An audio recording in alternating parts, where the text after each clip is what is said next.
It is now time for the Let's Talk Weddings podcast. Here's your host, Wedding DJ and MC of Buzzard Ball DJ Entertainment in Sacramento, California, Steve Buzzard.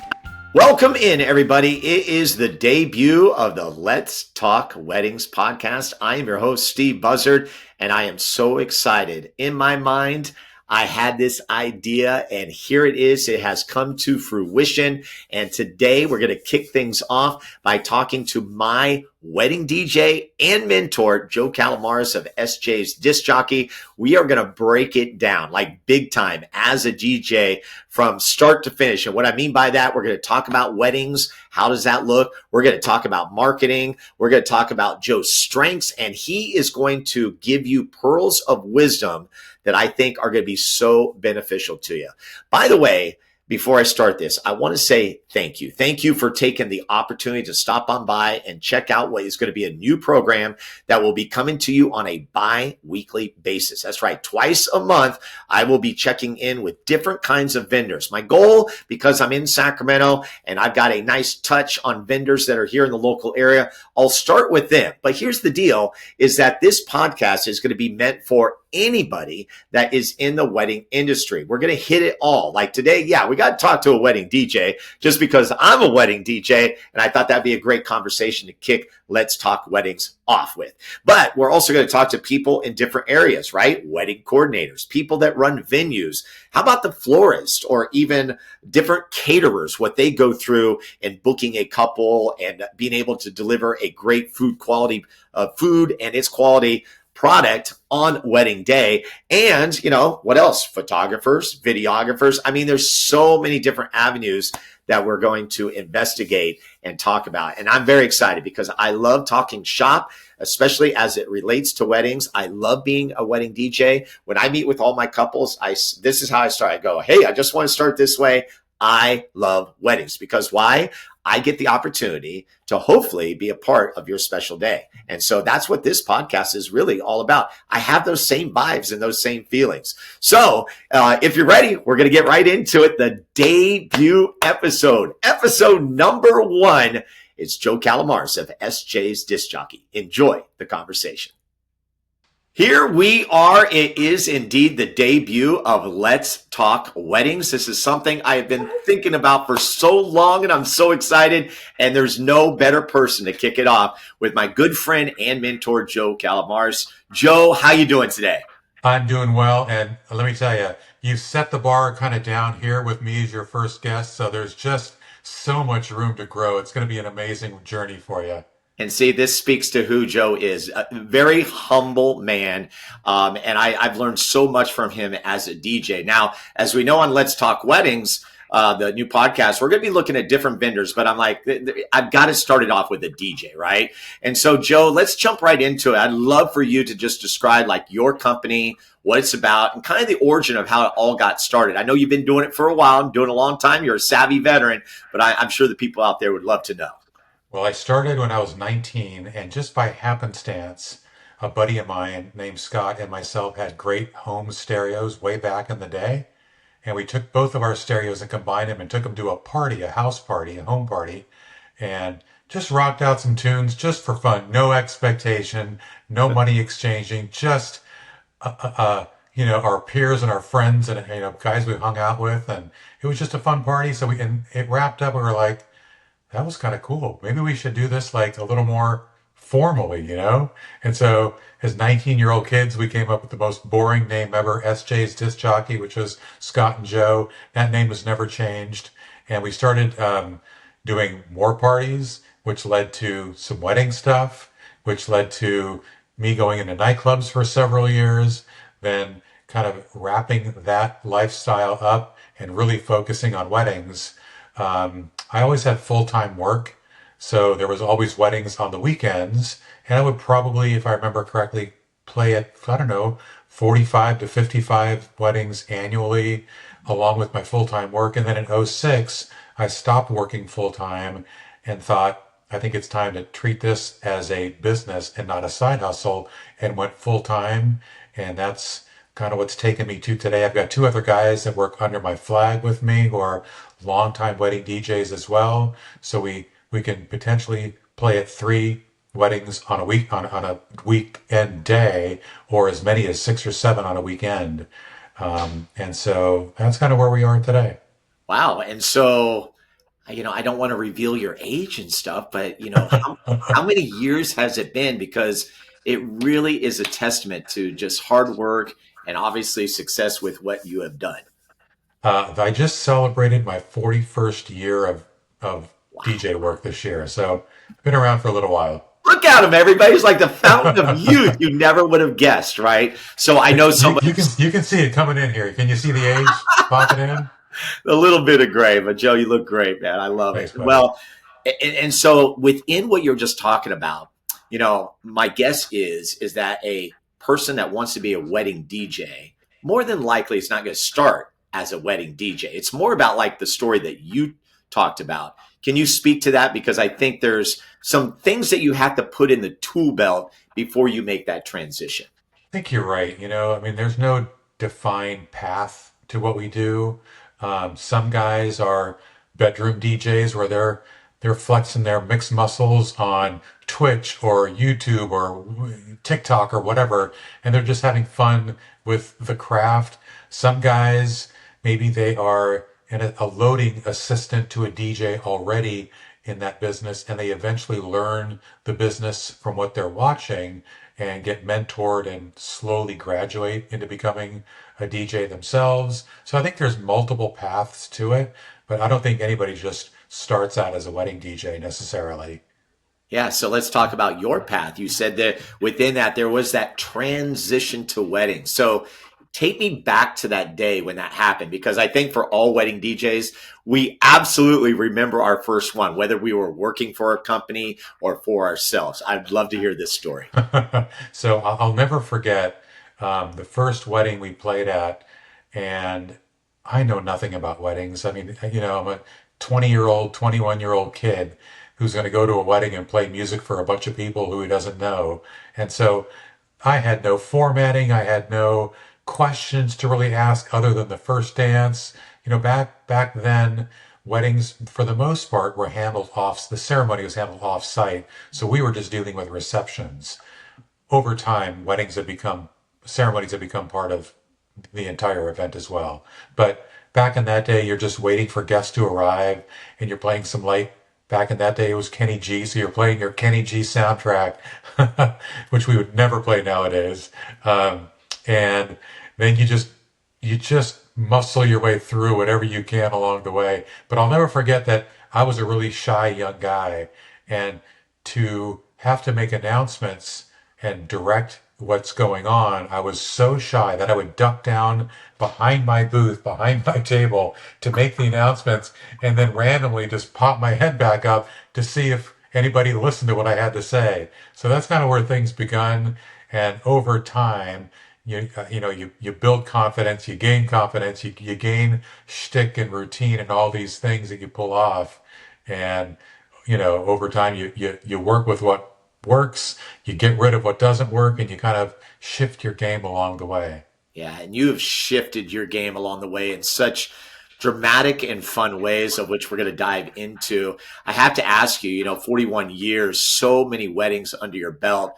What is it that you love about the wedding industry, or maybe specifically to what you do as a wedding DJ? I think the emotion of wedding day is really what I love the best.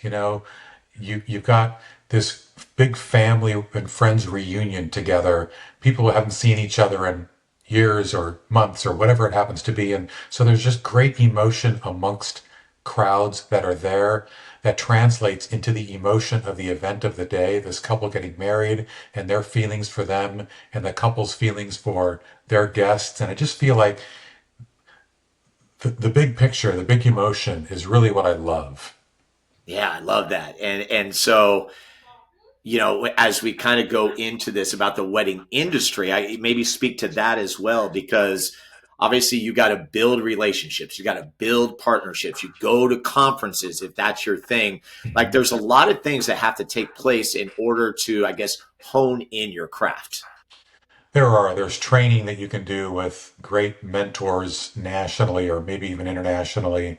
I go to conferences whenever I can, usually in Vegas, and try to pick up a few nuggets. I mean, I go there with this open mind to learn and take in whatever I can. And every time I come home from a conference, I've got something that I can add to my playbook and make it my, I've taken what I've learned from somebody and then take it, make it my own so it fits my delivery and it fits my personality, and you implement it. And then even that grows along the way because you find out what works and doesn't work, and you add it to your playbook. And I feel like my playbook has become my brand. It separates me a little bit from somebody else who has their own playbook, and people who like what I bring hire me and refer me and bring me to their events. Yeah, and I think that's an important point because you bridged right into the next question, and it is your strengths. I love how you call it your playbook. That's good. I'm a sports guy, so that fits in perfectly. Let's kind of unpack that a little bit. Like as you went along this journey, right, from the shy guy hiding behind, hmm not sure if anybody was hearing you, to what you are today. It's 41 years, but I mean, Right. talk about the strengths that have made you, Joe, the DJ that you are here in the greater Northern California area. I really think even though I was doing it for years and years as my side hustle, I think it really began when I went full time and really treated it like a business and not just a side hustle, and really treated it like a career. And how can I actually pay my bills and retire someday and do all the things that a real 9 to 5 job offers people? And so I had to figure out, and I'm still figuring it out, but you have to figure out what path you take to get there. And I think I learned that it's no longer just a music business. We're not just there to push play and hope that people dance and hope that people emote a little bit and have a good time. I think that's the obvious part, and that's the easy part. It's all the other things you bring along the way that separate you a little bit, or hopefully make you a little more unique or brand you a little bit. Which means, how do you how do you get along with how do you rock your wedding before it ever happens with couples? How do they build confidence with you and know that you're just going to take amazing care of them? So there's a craft in that alone. And then how do you get along with other vendors and build relationships with other vendors and play well with other vendors? And how do you understand their quirks and their idiosyncrasies and make sure that you work alongside them as best you can? How do you present yourself on wedding day? How do you entertain people? Because I think that the music part, like I mentioned, is the easy part, but how do you bring guests and couples into the experience of wedding day and make sure that they've had a great time before you ever open the dance floor? Because, I've learned that not everybody in life is a dancer, right? You got 200 guests and maybe only 120 are dancers and 80 are not.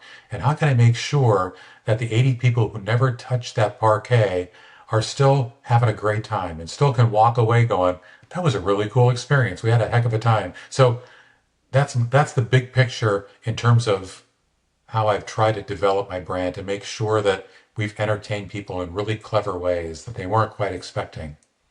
Yeah, and folks, that's just the tip of the iceberg. I mean, if we broke down like kind of like I guess identifying certain things, this would be a very long podcast just because that's what Joe brings to the table. As I said up top, he's my mentor. And he's the guy that really I pointed to and has been so humble in what he does. But yet I am here to say he is a great wedding DJ. And I'm very, very grateful for the opportunity that we had to meet each other. And that's why he's kicking off Let's Talk Weddings podcast. And speaking of that, we're actually going to dip away for just a quick breath, right? And come back and then kind of get into the second segment, which is going to kind of more involve kind of marketing. How does Joe market SJ's disc jockey? As you can see, it's not just him. Myself, I'm a one-op, okay, which means I just operate solo.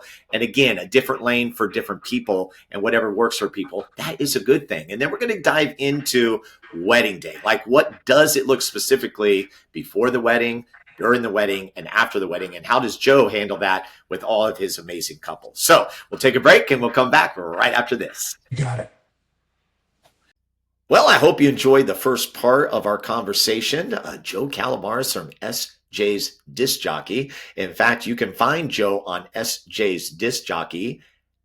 .com. That's right. That's his website. He's got a brand new website. Looks really good. And it's kind of cool to check out different DJ websites, especially if you're trying to book one for your wedding. So if you're in this area, man, we got a lot of great DJs without a doubt. So just wanted to kind of bump in, say, hope you're enjoying the show. And of course, let's go to the professional voice that will get us back into the conversation.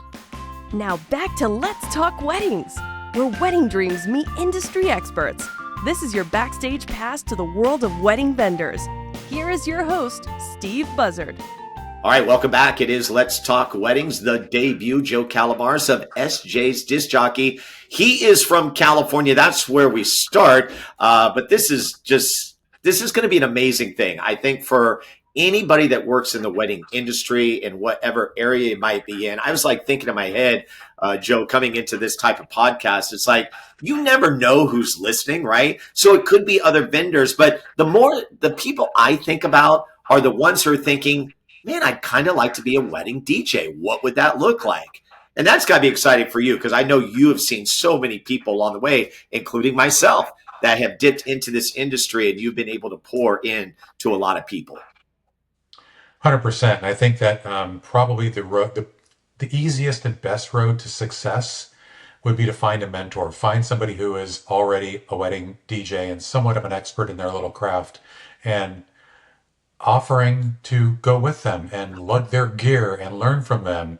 And, off wedding days, learn more from them and start learning on your own, and eventually graduate into playing at your own weddings. And maybe you got such a great relationship with this mentor and built enough trust that they can start sending you work, and you can start building your own brand or work under their flag. But I think there's definite opportunity, and I just think mentoring is probably the best path to success. Yeah, and I think that's a huge piece that unfortunately, a lot of vendors miss out on. So hopefully everyone, you heard that, tuck it away, right? Okay, so we're going to talk about marketing. I'm always curious about how different vendors market, especially in the wedding industry, where it is, I guess I'll put air quotes around it, competitive. But for me, my motto is there's weddings for everybody. How do you approach marketing? I'll be honest, I don't do any formal marketing, so I don't do any sponsored ads or Google ads or any paid stuff. I don't do. In the old days, I did, and then fortunately, I feel like once you've built a successful 5-year operation, that's your marketing, really. And all those 5 years worth of clients start to feed you, and you've got more clients, and it's just building and building and building until you've got this great flow of business coming your way. That's the big picture stuff. But I think smaller picture is creating great relationships with vendors in our industry. So not just shaking hands with the photographer when you meet them at a wedding, but learning about them and sitting with them for a meal and letting them talk, because people love to talk about themselves, and they probably like you a little more if you listen to them and not just talk over them. So there's a strategy to, learning about your vendor friends, and then you can interact with them online and let them know you're interested in their material and their posts and their stories and all that stuff. That's one piece of it. Another piece of it is coming up with a brand and a playbook, as I mentioned earlier, that stands out from what other people see over and over. When you go to a venue and everybody does something one specific way and they see it over and over, you just tend not to stand out that way. But when you bring a little different flavor to a grand entrance or a social media minute or all the other potential options that happen at a wedding, and these vendors see something they haven't quite seen before, that I think is amazing marketing. And they will remember that, and they will refer you because you're the guy. I've never seen this before. This is something only he does. And I think that goes a long, long way. And then your couples, if you do an amazing job for them, they're an amazing resource for you as well. I love that. Kindness, the partnership, showing something different. And then obviously, yes, your couples, which are the most important, right? Because you want to over deliver what they are anticipating, because for them during the process, they only have a vision, right? And so on wedding day, you're a part of bringing that alive and then some. And so I do want to use an example, Joe, which is great. And it would be the napkin waving, right? And you showed this to me and I saw how powerful it was. And I remember it was so hard for me. Now listen, I'm an outgoing guy, but there was something holding me back. And I remember when I did it for the first time, it just brought electricity through me. I'm like, oh my gosh, now I understand the power. But there's a piece to it that's very important, which I think sets you apart. And it's not the napkin waving, it's how you present that. And that's part of your playbook. And that I'm only giving one small piece. You do something before weddings when you speak to the people about it being okay. We are not going to be having our phones on or anything like that. There's those little pieces of things that you say that I think really makes the difference for who you are. And for me, it's a challenge to say, okay, I understand what he's doing, because it's not just about the napkin waving, it's how you deliver it. Everything is about words and presentation, everything. And so I feel like everything that I deliver for a couple at their wedding, and I tell them this, and we work on this together, we script it together, is I want to feel like it's coming from you both. I'm just the voice of it, right? So I'm the storyteller, and everything we're doing is coming through you to your guests. And so I'm not a guy who's barking out commands at people and telling them what they can and cannot do, but it's clever, it's personal, it's unique. Sometimes it's funny, sometimes it's heartfelt, but it all stems from you both. I'm just simply the voice of it. And so the scripting matters, the words matter, the timing matters, the delivery matters. And I feel like guests will absorb what we're delivering if we do it in a really cool way. I love that. I love that. And so more on marketing, Joe, like just some things, right? So if we're thinking you're coming into the wedding industry, you want to be a wedding DJ. We talked about getting a mentor, maybe get one or two under your belt. I think some things that come to the forefront would be, first of all, going to conventions, whether they're big or small, bridal shows, bridal expos, as they like to call them. I would love for you to speak to that. And then I'd also like you to speak to the Knot, Wedding Wire. They're combined now. But I've kind of been in and out with the Knot and Wedding Wire. And maybe you can talk about when those things are good, and maybe when it's a time to say, hey, I can rely on, like you said, the partnerships and the referrals, word of mouth, those being the stronghold for giving you business. I do think for newer people in the industry, those platforms can be really helpful, especially if you design them well and they look great. Wedding Wire, The Knot, Yelp, Google Small Business, which is a free platform you can use. I think you have to take advantage of all those opportunities and make them really stand out and look great, and they're helpful. I think that going to the Vegas Mobile Entertainment Expo is super helpful. I mean, I've been doing this for 41 years and I still learn every single time I go there. Every time I come back with things that I can implement and insert into my business that I think are going to be super helpful and different and unique. And I also think there's plenty of local opportunities with having coffee with vendors every week. Make it a practice to meet up with somebody and just get to know them and create relationships. There's local networking opportunities for wedding professionals that happen each and every month, if not more than that. I also think that joining as many Facebook DJ groups as possible to learn from others across the country who are doing things their way, and you can take away some of their nuggets, but you can also share your own and develop some camaraderie. I've got DJs that I talk to in Texas and Florida and other parts of the country pretty frequently, and we share. We'll Zoom together, phone call each other, and just share what happened last weekend and how it was cool, or how it was a train wreck, or, and you just learn from other people and their experiences. Yeah. And there you go. I mean, folks, the resources are there. And especially like with technology, another one you can throw in there is podcasts. I mean, there is so much available to you if you want to consider this as a craft. And listen, that leads right to our next thing, which is pricing, because as a DJ, I can tell you, you can make a very good living. Okay. Joe's in a great spot in that. And now, again, experience is a big piece of this, right? This is not going to happen in year 1 through 5, but like any job, any occupation, you got to put the time in before kind of those fruits pay off. So I would love for you to speak to pricing however you want to frame it, right? I don't need anything specific unless you're comfortable with that. But I think that's an important thing because I think wedding DJs go, well, how do I price myself compared to if I do a high school dance or a 50th anniversary party, because it is different and it is top tier.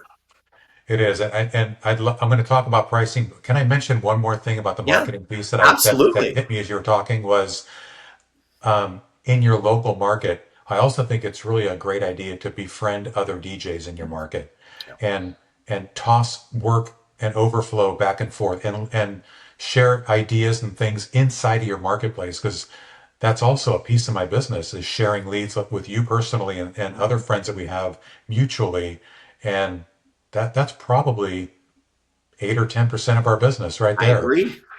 You Yeah, know, and that's absolutely. I'm glad you said that because I think, and listen closely, people. Like, be friends with other DJs. That's just what Joe said. Okay. So I am partnered with Joe. We don't work in business together, but we're partnered together. And then I have 2 or 3 other DJs that I'm also, it's the same thing. And what we do, what he's speaking to right there is if I am already booked, well, then I'm going to reach out to Joe and say, hey, Joe, do you have this date available? And by the way, we could do a whole other podcast on how you make those transitions of introducing couples to other DJs. But this is a very important fact. I'm glad you brought that up. so thanks for letting me say that. So Yes. pricing, getting back to pricing, I don't know that there's any necessarily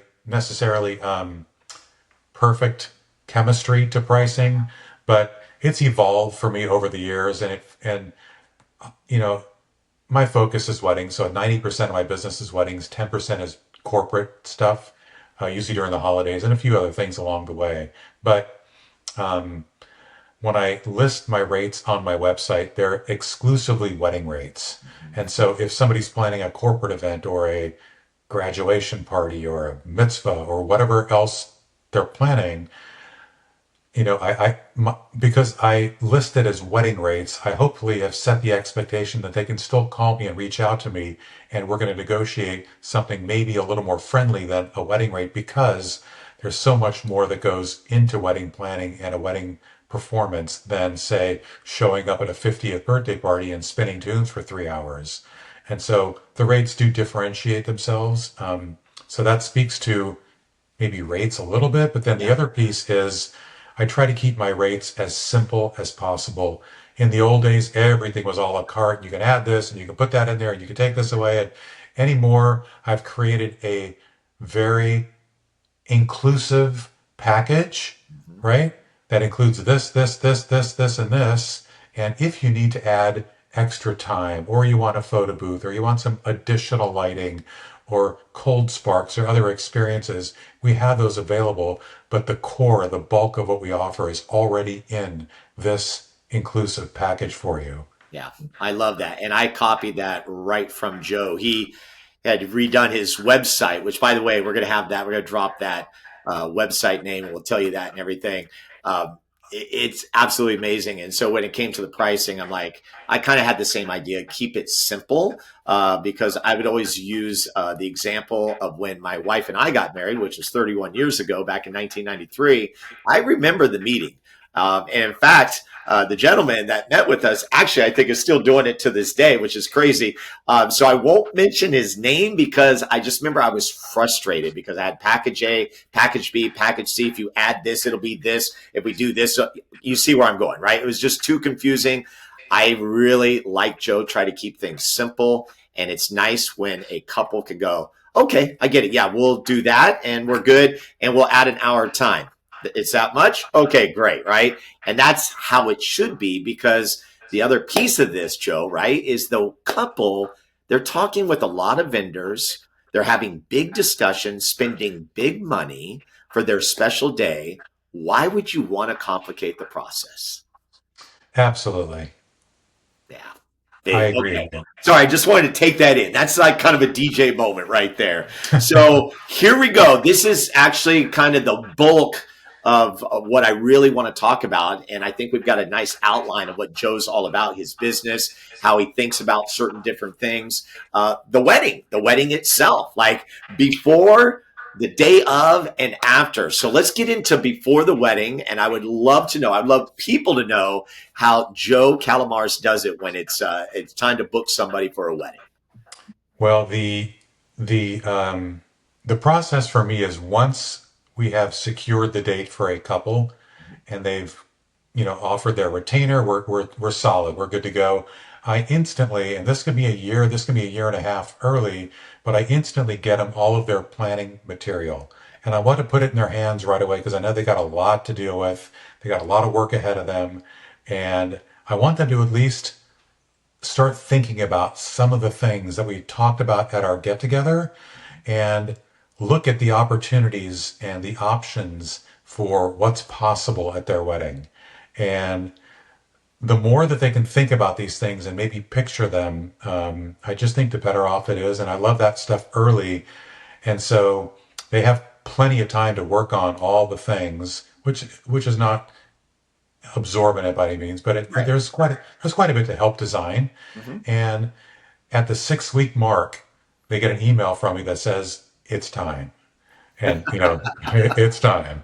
Let's get together. Let's get together either via a phone call, which I don't prefer, or by Zoom or at my studio. One of the three options. I put it in their lap, and one way or another, we get together at about that 4 to 5 week mark before wedding day. And I love to do it then because I'm able to gather the bulk of their info, right, in that get together, which still gives us another month to tie up any loose ends.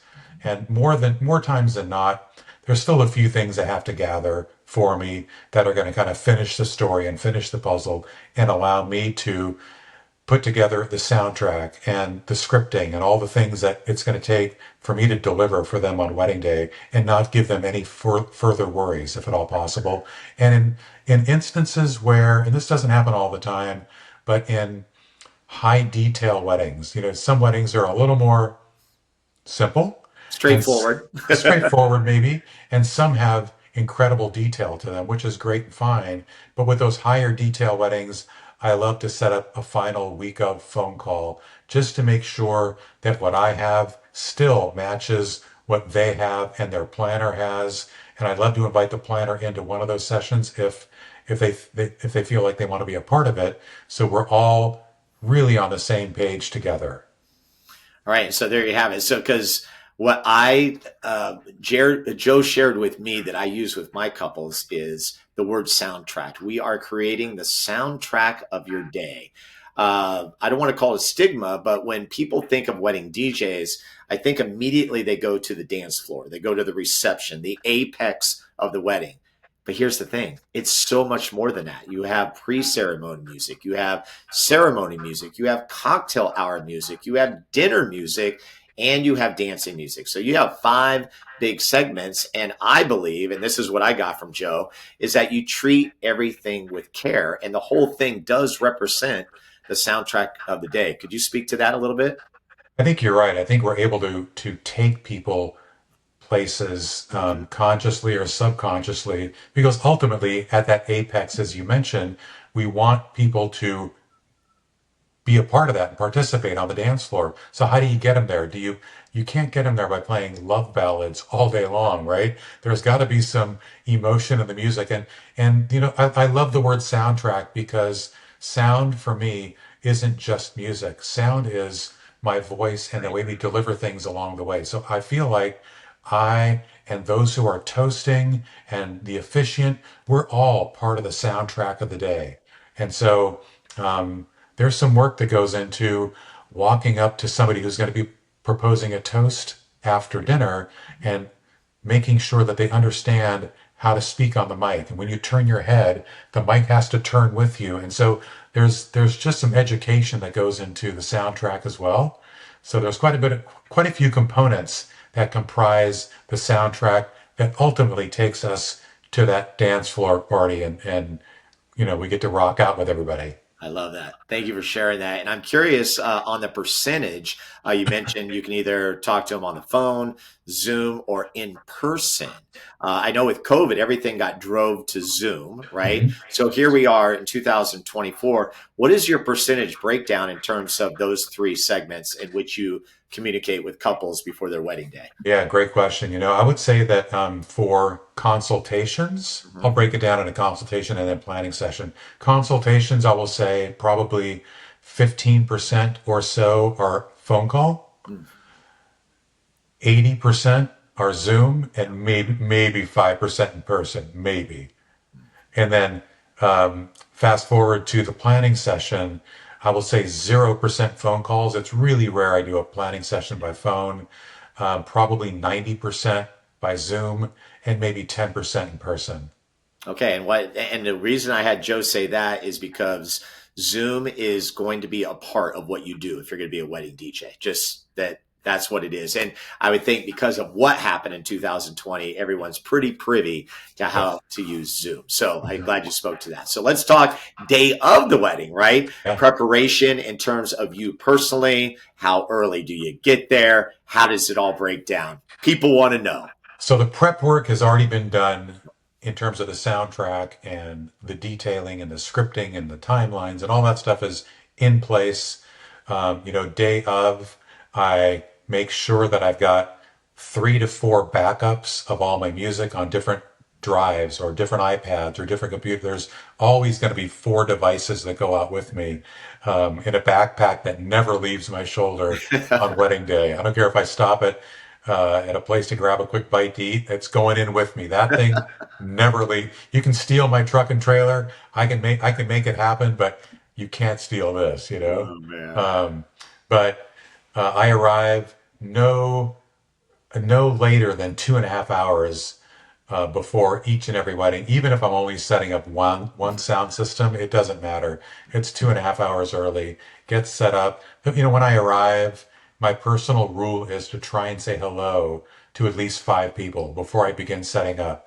And again, just kind of strengthen whatever relationships you have in place, or maybe they're new relationships and you just want to check in and say hello and introduce yourself. But I try to shake 5 hands before I set up, I love and that. and I and love make that, Joe. That's a great nugget of wisdom right there. and make friends and just let them know that you're here to be a teammate, a team member, and what if you need anything from me, don't be shy, whatever it takes. And then after that, I get to work and get set up and get ready to go, and offer help to anybody else who's still setting up after I'm done setting up. But light music begins 30 minutes before. I go meet up with one of our newlyweds to be about 15 minutes before for that little mic up moment, along with the officiant, and do a little prepping there. And then, performance time begins. You know what? Let's say, and I'm glad you said that because sound, especially during a ceremony, I'm very particular on that because I think that's a very important piece. I always say if there's one thing that's going to be heard that needs to be heard, whether it be a group of 50, 100, 200, 300, is the vows that are being shared by the couple. But speak to sound because the sound is so very important, especially in that ceremony. Sound matters. Yeah. Sound matters so much, as like you said, especially even though I think that sound matters all the way throughout the evening, because you want every message to be heard really clearly by everybody. Mhm. But at a ceremony, it is absolutely so critical that your sound is spot on. And something that's really been helpful over the past couple of years is the advent of these generator batteries that we now use, which allows us to set sound up wherever you want to. In old days, you're somewhat limited to where power is at a ceremony site. But now I can take my battery and I can be wherever it makes best sense for the acoustics of that space. And so it's super important that sound is set up correctly for a ceremony. The microphones have to be spot on. I'm really picky about mics, and I'm picky about mic frequencies, and I'm picky about making sure that I've gone online to find the perfect frequency for that specific zip code. Oh, So when I arrive, I tune my mics in to that specific frequency, so nobody is going to interfere with me because I've dialed that in advance. And even if there's 300 cell phones in front of me, it doesn't matter because I've wow. taken a frequency that is available to me and not them. Okay, sorry, that's a jaw-dropping moment for me, right? Because here's the thing. I always say with handhelds, close to 100%. Not Yep. usually going to have any drop off. Lapel mics, I honestly tell couples, I'm like, sometimes they have a mind of their own, and a lot of it has to do with frequency. So that little nugget you just gave about beforehand seeking out the zip code so that you could get the right frequency that is going to be optimal for that wedding ceremony. There are online tools that I use Wow. to tell me exactly what to tune into. And it's, for the most part, 100% effective, I and love it. accurate. So it's super helpful. It just gives you greater confidence for a ceremony. Because if you're ever going to be less than confident, it's at a ceremony. You just never know, Oh, it could be crazy at times. Yeah. Because Totally. you don't know. You don't know. When it comes to lapel mics, you do not know. And then when it happens, you're kind of going like, oh, you're acting like you're trying to work on something, but in your mind, you're going, I don't know what to do. Even something like sunlight will affect our Yeah. devices, right? Our Right. iPads or our computers, right? So there's an app that I use to tell me exactly where the sun is going to be at a specific time, so I know what to expect or where to set up, so my devices are not in danger of shutting down. Folks, this is top shelf. This is top shelf stuff. I love it. And even for me, that's been in the industry for 20 years, it's like I'm learning so much. And it speaks to Joe and what he's about. So we get through a great wedding. Joe, you've rocked the dance floor. It's the end of the night. Obviously, you've said your goodbyes, you're packing up and everything. Then there's that after part. I think for some DJs, they might think, well, that's the end. But truly, it's not. Well, it's not. I think there's opportunity to reach back out and express your gratitude, right? And the way I personally do that, a little tip here, and I think I've shared this with you, but something I love to do as a little surprise to our couples is digitally record their ceremonies. And as a little thank you gift, about 7 to 10 days after wedding day, that's when the thank you note comes and you attach their ceremony as a little keepsake, right? As a surprise. And I let them know I secretly recorded, just because I wanted to give it to them as a gift. And I don't know, there's something powerful about receiving that. I've had couples on their honeymoon listening to their ceremonies crying on the beach because, they got to relive. When you're in a ceremony, you're in a bubble and you can't absorb all the words that are taking place. And you probably don't remember your own vows or some of the things that were said. And so to relive it 7 or 10 days afterwards is a pretty cool thing. It is Um, a powerful thing because when you think about it, you're a professional photographer and professional videographer. You're going to get that material probably weeks down the line. Now, they are getting better because of technology to kind of give you a little slice of the pie within 24, 48 hours. But I use what Joe says. I will use my iPhone to capture just moments during the day. And then also do the vows. That's kind of my thing. I like to do the vows and everything. Send that to them the next day. So I oh, send out an nice. email the next day to thank them, even if they're, on their honeymoon, on their way, because I tell them no rush and stuff. But I want to get that gratitude to them so quickly to really say, wow. And also be in the moment because within the email, I'll actually do a specific thing where I say, hey, here were my highlights of the day. Yes. And then just point those out. And it's just that extra touch, like you're talking about, that really is going to make a big difference in getting another wedding or that next wedding. Or in a lot of cases, a great review. Yeah. And these reviews matter online because the more reviews you can stack up, and they're all 5 stars, hopefully, but you are seen by search engines better because of the reviews you're getting constantly. Wow. Joe Kalamaras of SJ's Disc Jockey right here in Sacramento, California. We're going to take a final break and then come back and just kind of put a bow on this. I got some finishing questions to offer up, Joe, and I really hope this has been impactful for anybody out there that already is a DJ or even is thinking. I believe there's got to be a lot of takeaways from this conversation. So we'll be back right after this. Let's go. Oh, man, what a segment that was, huh? That was really good because really that is the crux of it. Before the wedding, the day of the wedding, and after the wedding. I mean, how many pearls of wisdom were in that section right there with our good friend Joe Kalamaras? By the way, Joe Kalamaras of SJ's Disc Jockey. If you missed it in the first segment, the SJ is Scott and Joe because that's how the business started. The name has stuck. And I do love that. A DJ tip for you. Once you get your business name, stick with it and ride with it, right? Mine's been Buzzard Ball DJ Entertainment since day number one. No reason to change it. If you want to upgrade the logo a little bit, change the colors a little bit, I don't think there's any problem with that. But once you get that name, stick with it, own it, embrace it, and then make it great. Just like Joe has done for 41 years, everybody. Pretty amazing. But guess what? We're not done. That's right. We've got a final segment in which we're going to talk about trends. We're going to talk about advice and then kind of final notes going into the end of what has been an absolutely fun conversation with my good friend Joe. Let's go to the professional voice once again. Now back to Let's Talk Weddings, where wedding dreams meet industry experts.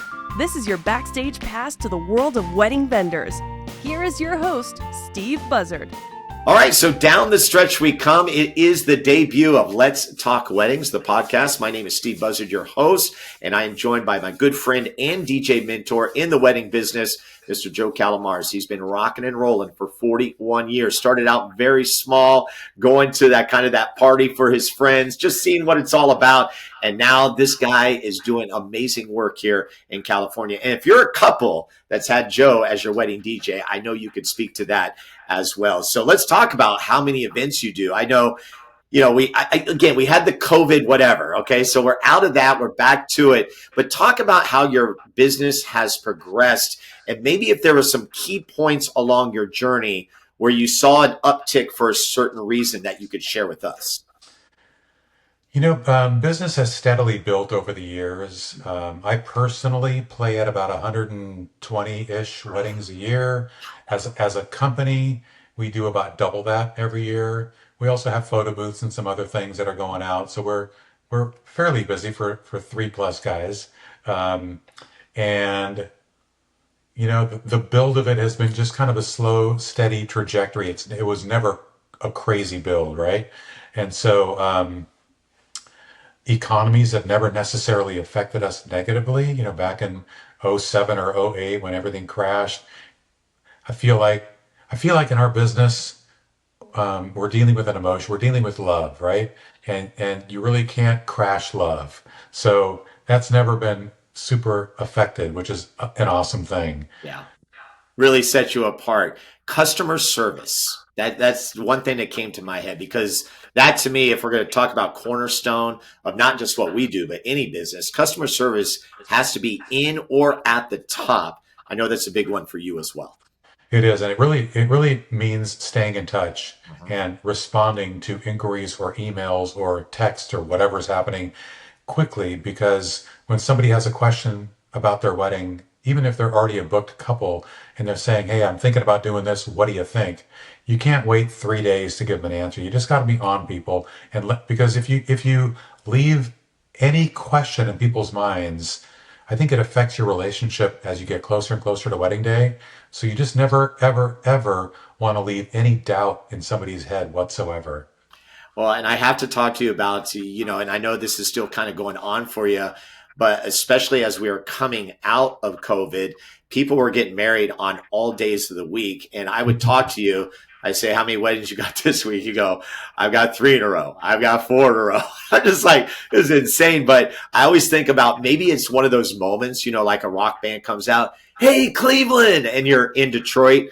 Like, you got to be very on it, right? Because with couples' names, obviously that's the one thing you don't want to mess up. Any tidbits you can give on that? You mean day of? I guess it would be the day of, right? Because you're saying that name. But here, okay, quick example. This past weekend, Alex and Jordan got married.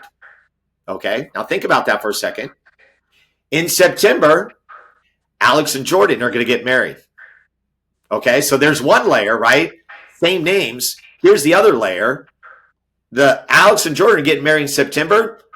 The guy is Alex, or I'm sorry, the girl is Alex. The guy is Jordan. The one that happened this past weekend, it was the opposite.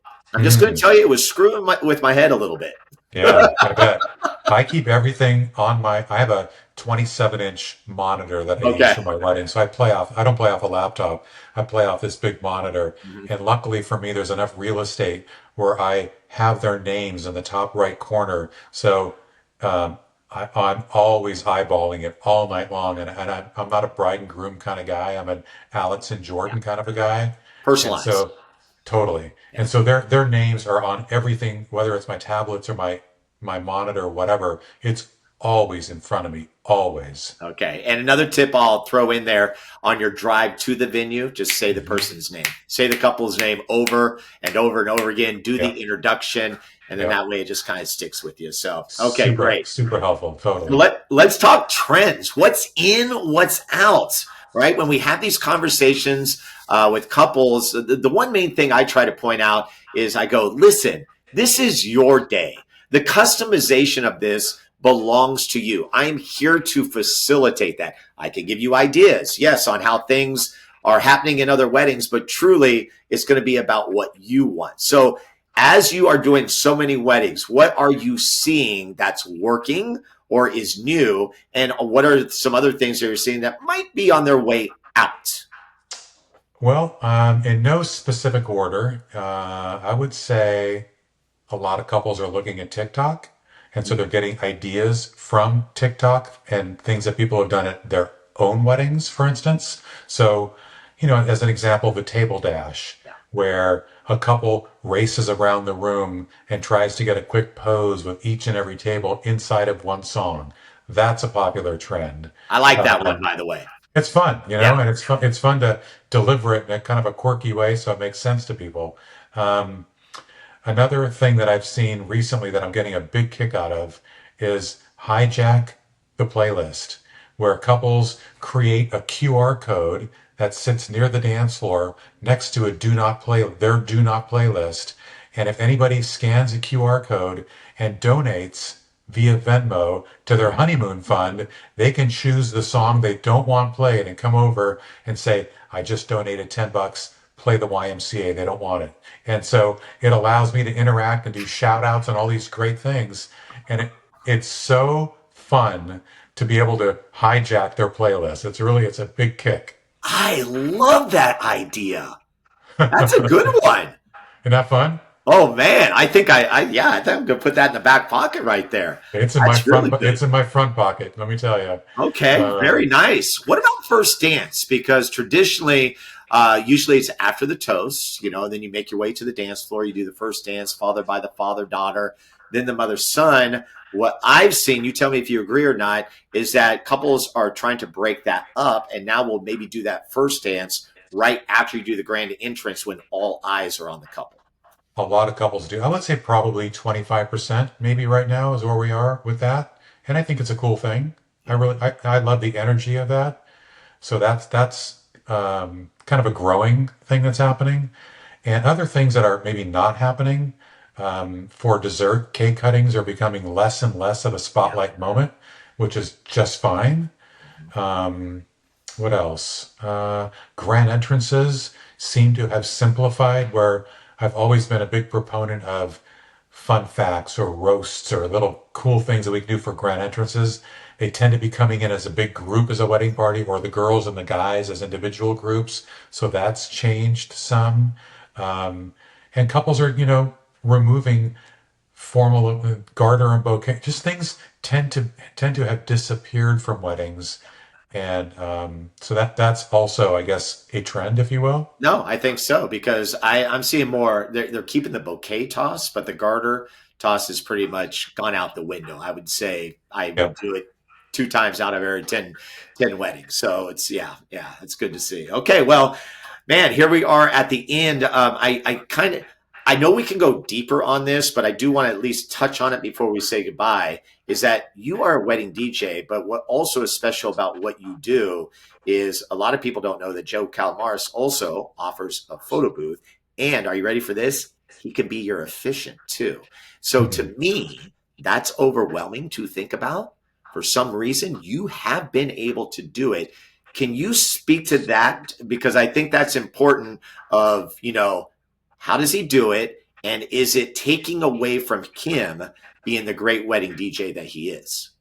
Well, luckily the photo booth is its own little business in terms of I have somebody who operates a photo booth for me at my wedding. So I'm not everywhere doing everything.